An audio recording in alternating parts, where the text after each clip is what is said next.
বেংগল কিমান দিন হ'ল? নহয় মই কিমান দিন মানে মই নতুনে ষ্টাৰ্ট কৰিছোঁ, আগতে বন্ধ আছিল, ঠিক আছে। তে লকডাউনৰ পাছৰ পৰা মানে বহা তে কিবা কৰি তো খাব লাগিব। মই চুৰিও কৰা নাই, বদমাচি কৰা নাই, মই জেনুইন বস্তু বেচছোঁ।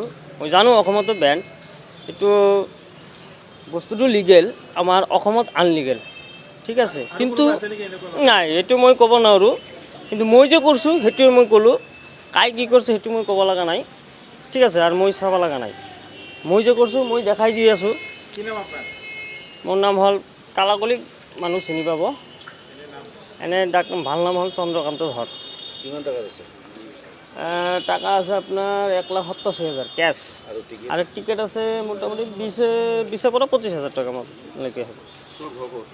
আমাৰ ঘৰ হ'ল লাইনৰ এইপাৰ ৰামনগৰ 1 নম্বৰ ৱাৰ্ড, ঠিক আছে।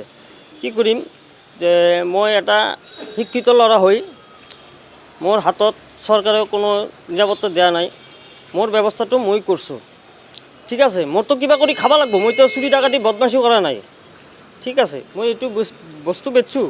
কিন্তু এইটো এটা জুৱা হয়, নাই জুৱা কোনটো হয়? জুৱা এইটো নহয়, সেইটো লটাৰী হয়।